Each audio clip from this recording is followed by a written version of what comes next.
I arrived at the Lakeview Conservatory as a wife in a navy dress, but the only card with my name on it was taped to a spray bottle. Like the woman who cooked for every holiday had always been staff, not family, and tonight proved it.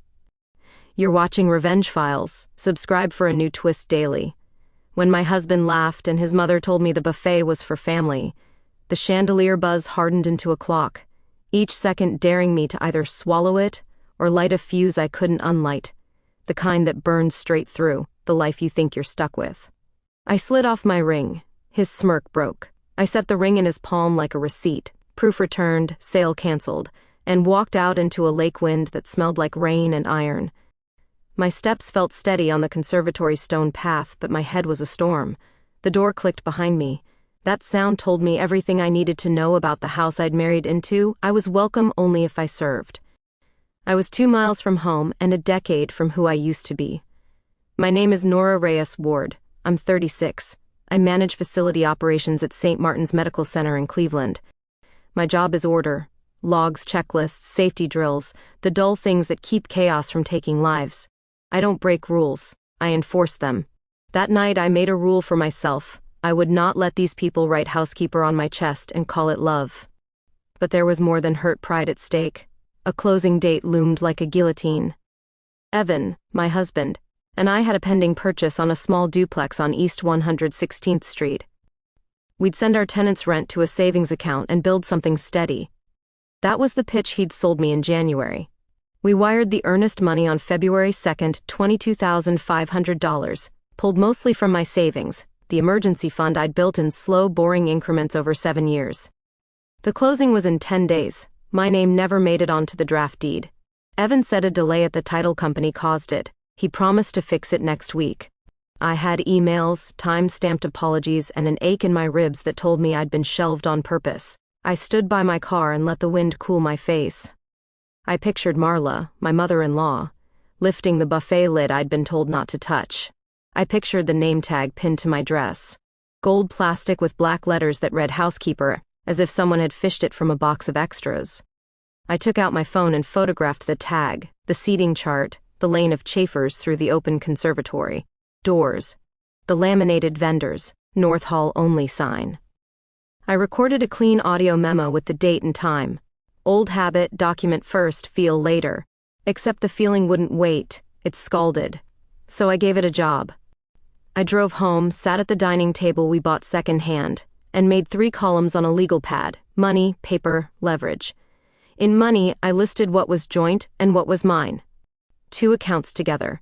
1 personal checking that Evan didn't touch. 1 credit card in my name only. Rent, car, utilities. I circled the $22,500 in hard red ink and wrote, recoverable? Under paper, I wrote, deed draft, bank wire confirmation, Evan's emails with the title company, prenuptial agreement, none. We never did one. Ignorance with a diamond on it. Leverage took longer. Then I wrote 1 word, work. Marla owned a boutique event company called Willow and White. She ran it from a spotless warehouse in an inner ring suburb. She hired temporary servers through a friend of a friend app and paid them in envelopes. In the name of family, I had been elbow deep in that business for years, hauling linens, steaming dresses, fixing programs. I had texts where she asked me to pop over to flip the room and be a doll and reset the water stations. I had receipts for supplies I bought and never got reimbursed for. She never called it work. She called it helping. I wrote another word, help. Then I drew an arrow to a third, wages. I opened my laptop and pulled bank statements. I took screenshots of every transfer into our joint account that came from my paychecks. I printed them and highlighted dates. The duplex wire looked like a bruise, big, purple, impossible to ignore.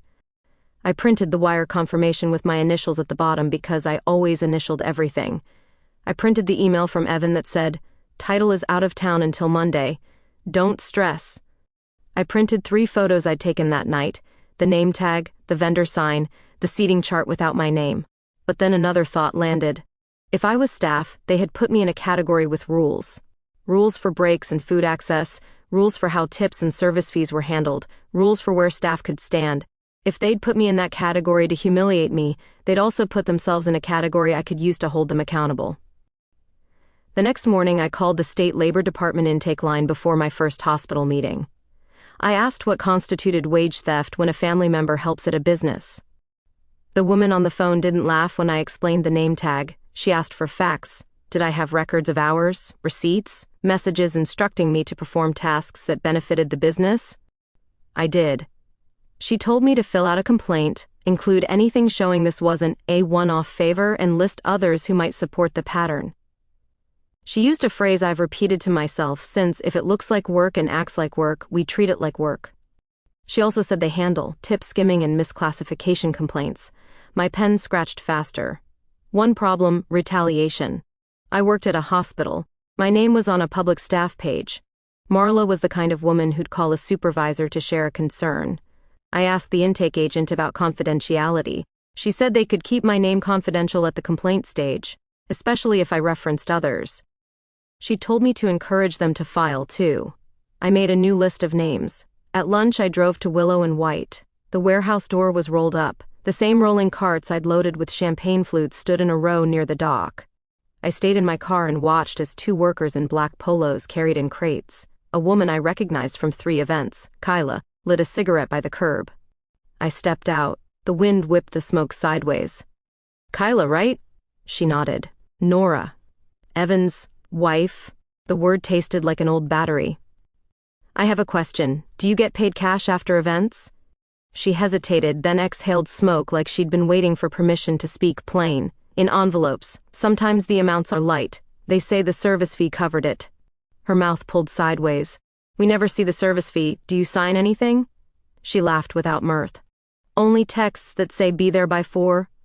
I told her the labor department would want to hear from her. I asked for her number. She gave it. She also told me 3 other names. I drove back to the hospital and cleaned my hands with sanitizer while I thought about buffets and boundaries. I ran a safety drill that afternoon, then went home and opened a new folder on my desktop, W&W, complaint. I filled out the form. I attached screenshots, receipts, texts. I kept my narrative clean: dates, times, tasks. I asked that they examine service fees, staff food policies, break logs, and classification. I wrote that I'd been labeled staff at a family event and barred from food while not being counted for breaks or paid for labor. I didn't mention humiliation. Facts were enough. Except the duplex clock ticked louder. 10 days. Title had my wire and Evan's assurance that the deed would be corrected. I needed to freeze movement. I scheduled a consultation with a family law attorney, the kind that gives you a roadmap for a flat fee. It cost $250. I brought a binder of bank statements and emails and the printed wire. The attorney's nails were short and square. She flipped through my binder with the pleasure of a person who loves paper that tells a story. You've got proof the down payment is largely your separate funds, she said. And there are automatic restraining orders that kick in when a divorce is filed. No transferring property, no moving big amounts. If you want to stop the closing until the title reflects both names, we can file today with a motion for temporary orders. She wrote a number on her yellow pad, $30,800. That's the retainer. The number made my stomach drop, but fear was a luxury that year. I authorized the charge to my personal card. We drafted a petition for legal separation with a request for a temporary order preventing the purchase or sale of real property without my written consent. She filed it that afternoon and sent the time-stamped notice to me and the title company. The subject line read, "Notice of pending dissolution. Property transfers restricted." The fuse burned on. Evan called at 6:11 p.m. His voice came soft and reasonable at first, then sharper as he realized no didn't melt me anymore. "You embarrassed me in front of my mother," he said. "You embarrassed yourself, in front of a ledger," I answered. Silence. Then he said, "You did this because you weren't invited to the buffet?"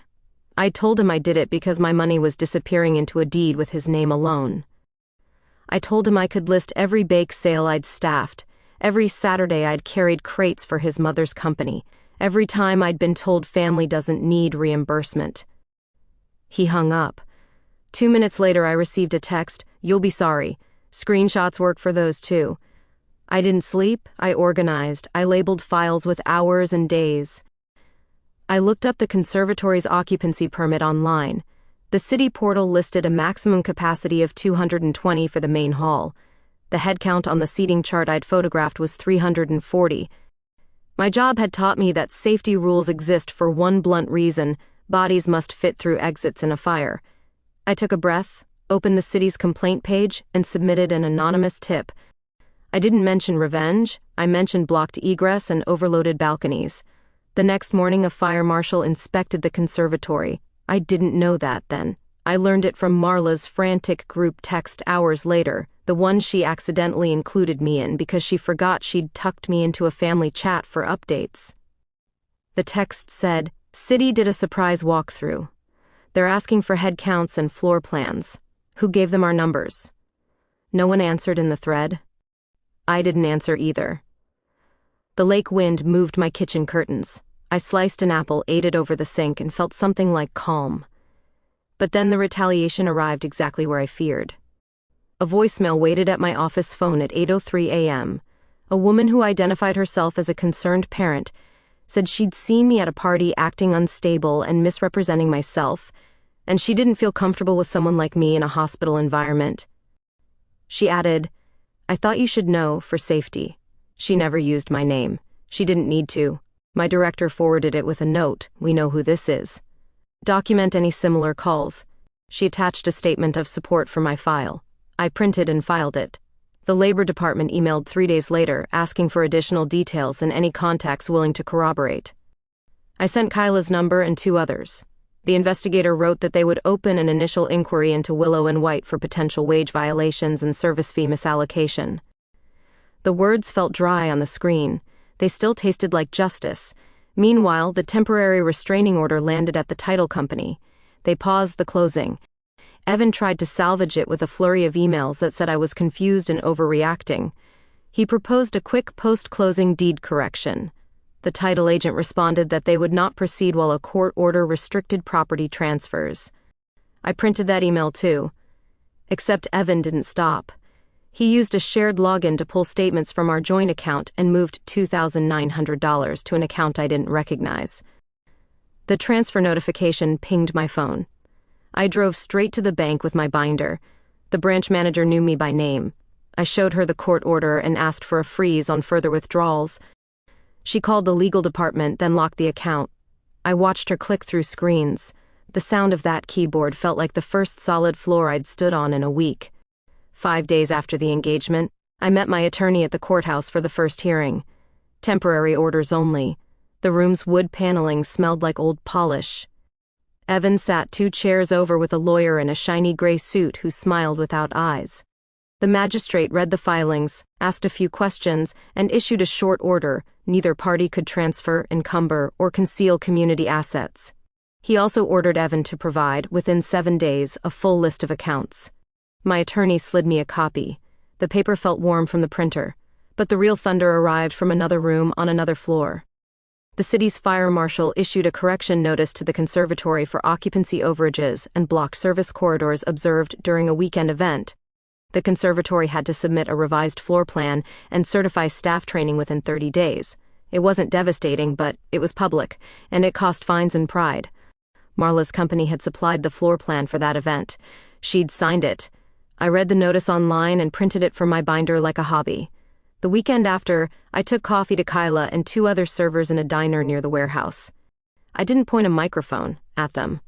I handed them a printed page from the Labor Department explaining retaliation protections and helped them write down shifts and pay they could remember. I asked what service fee meant at Willow and White. Kyla drew a circle on a napkin, dividing it into imaginary slices. "We're told the client pays 20% for a service fee. They say it covers administration," she said. "We never see it. Sometimes they tell the family not to tip because the fee covers staff. Then we're told to eat in the hallway if there's extra." She stared past me like the wall could absorb her anger. "We're not extra." Their complaint went in with mine. The investigator scheduled interviews. I stayed in my lane and sent documents and kept my head down at work. I wasn't prepared for the next hit, but I should have been. Evan emailed a vendor at the conservatory and copied me by accident, stating that I had agreed to a guarantee for his sister's wedding balance as a gesture of goodwill for the family. The invoice attached showed $14,680 owed. My name appeared in a digital signature block I had never seen. The date was 2 days after the engagement. My chest went cold. The oldest rule in my job rattled inside me: if it isn't written by you, it isn't yours. But a forged digital signature could make isn't become is if I didn't crush it fast. I drove to the vendor's office. A man in a check shirt met me in the lobby. I held out my ID and said, "I did not sign this. That is not my signature. Remove my name and send a correction now, or my attorney will include you in a complaint for fraud." He didn't blink long. He looked at my ID, then at the signature block on the screen. "We got this from Evan," he said. "We assumed." I didn't make him finish. He forwarded an email to all parties: correction, guarantor removed due to mistaken inclusion. Balance remains with original contracting party. I printed it as soon as I got to my car. I emailed it to my attorney. I added a page to my binder called Forgery Attempt. That heading made my hands shake, so I placed the page under something heavier just to feel like I had weight on my side. Mid-March brought gray skies and mud. It also brought the Labor Department's on-site visit to Willow and White. I didn't attend. I only heard about it from Kyla, who texted me a photo of a clipboard leaning against a stainless prep table. In the background, a woman I didn't know wore the pinched expression of someone who understood that help had turned into a liability item. The investigator later emailed to request copies of the service contracts for 2 events I'd helped at. She'd already subpoenaed the company for them but wanted to match what clients had been told about service fees against what staff received. I had a PDF for one event because I'd drafted it. Marla had told me to clean up the language. I sent that file with the track changes still visible. The duplex closing stayed frozen. Evan's shiny suit lawyer filed a motion to lift the temporary order for the limited purpose of completing a purchase beneficial to both parties. The magistrate denied it, citing the lack of both names on the deed and credible concerns about equitable distribution. A week later, the seller relisted the property. I lost the duplex. I also kept the $22,500 from evaporating into someone else's equity. The win didn't feel clean. Nothing about that season did, but it was a win. Except life is not a clean ledger. Grief leaked in through odd seams. I missed the boy I met at 25 at a Lake Erie bonfire, the one who kissed the smoke from my hair and promised that we would be a team. I looked at the wedding photos one night and saw clues I'd ignored. Marla staging place cards, Evan joking that I set the tables better anyway, me smiling like I'd never be tired again.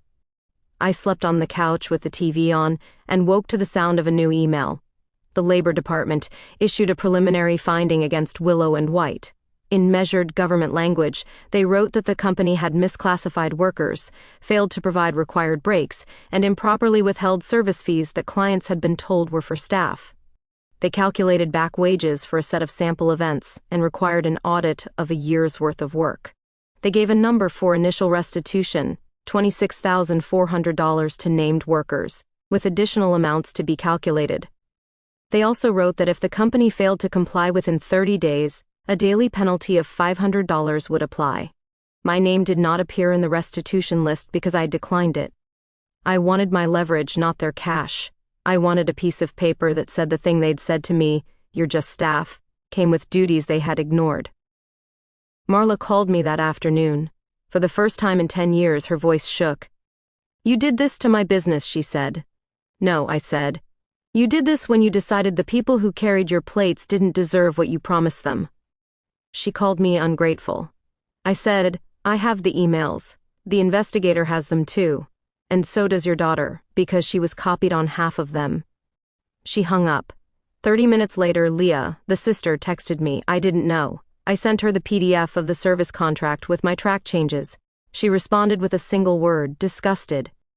The hearing for temporary support came next. My attorney prepared a budget statement while I dug up utility bills and pay stubs. We sat in a courtroom with a mural of a river behind the bench. Evan argued that I didn't need support because I had a stable job. The magistrate didn't let him finish. He looked at the bank statements and asked Evan about the $2,900 transfer. Evan claimed it was rent owed to a friend. The magistrate ordered him to return it within 48 hours and set a temporary support amount that covered my rent and utilities. He also ordered him to vacate our apartment within 7 days. I took that order home, set it on the table, and smoothed the page like a seam in a dress. I slept in my bed that night with the window cracked and the city's hum unstoppably alive. Then came the email laced like a tripwire. It was from the conservatory's events director. She wrote, "Due to a recent city review and vendor complaints, Willow and White has been suspended from our preferred vendor list for 90 days pending compliance documentation." She copied Marla and 3 planners. She did not copy me on purpose. She copied me because my old Gmail alias was still in a thread from a year ago when I'd helped her rewrite a vendor packet as family help. She still had my address in her autofill. I read the words twice, then printed them. The pile on my table had become a tower. The divorce moved like a train, slow sometimes, loud at others, studies of patience and paper. We settled without a trial by early summer. The settlement returned the $22,500 down payment to me in full, assigned Evan the balance of the joint credit card he'd run up after I froze the accounts, and divided the furniture in a list that felt both petty and holy. He kept the couch we chose together. I kept the dining table where I wrote my columns. The final order included a line that mattered more than wood: "Neither party shall disparage the other to employers or professional acquaintances." I put that line on my fridge like a prayer. But the part of the story that still warms me at night came in August, inside a gray envelope from the state with the Trident logo. The Labor Department's final order. They made Willow and White pay $41,900 in back wages and penalties across dozens of events. They required written policies for breaks and staff meals. They required itemized invoices that separated service fees from gratuities and disclosed where each went. They required that any person working an event wear a name tag with their actual role, not a bucket from a box. The order made my throat tight, not because of words on paper, though I love those, but because of what happened later. Kyla sent me a photo of her first paycheck with itemized hours and a line for tips that matched what the family had been told to give. She wrote, "It wasn't extra this time." 2 weeks later, she sent another photo, a typed schedule with a lunch break. She added a smile I could feel through the screen. I didn't attend Leah's smaller, quieter wedding in September. I declined the invitation and mailed a card with a check for $100 and a note that said, "May you build a table where everyone eats." She sent back a letter thanking me for not staying the quiet kind of family. I folded that letter into my binder under a new tab I labeled after. New routines replaced the old ones. I woke early, ran by the lake, and let the wind needle my cheeks. I sold my ring and used the money to start a small side business doing compliance workshops for event companies, checklists for headcounts, break logs, clean invoices. The first client was a co-op venue on the near west side. They paid me $1,200 for a Saturday. I taught them how to train staff on exits and how to post a simple sign that said, "Service fee is not a gratuity." It was a clean thing in a messy world. One afternoon, months after the last court date, I was at the grocery store by the cooler section when Marla turned the corner with a cart full of lemons. We froze like deer across a road. Then she spoke. "You ruined my business," she said, soft, tired. I looked at the lemons and thought how many weddings they'd perfumed on trays I'd carried. "I didn't ruin it," I said. "I made you follow the rules we ask everyone else to follow. You can still run events, you just can't run over people." She opened her mouth, then closed it. The cart's wheel squeaked as she turned away. The last thing in my binder is a photograph I took of my chest on a Saturday morning in November. I'm standing in the community center we rent for the workshops, wearing a navy top. The name tag pinned to my left side reads, "Nora, trainer." Under it, in smaller letters, we print a sentence for every event: "No one eats last." I insisted on that line. People always ask why, and I tell them the truth without telling them the whole story, because the person who eats last understands the event better than anyone, and you want that person on your side. Sometimes at night, when the lake wind rattles the window a little, I remember the conservatory door clicking behind me, and how I walked into the dark on shaking legs. I remember the weight of the ring in my palm, how small it felt, and how big my hand felt without it. The tag they pinned on me hurt. But in the end, it turned into a label I chose myself. They called me a housekeeper. I kept the receipts, and I kept the house I live in now, the one built on rules applied equally, the one where the table is set with chairs for everyone, and the one where no one's name is taped to a spray bottle when they are supposed to be family.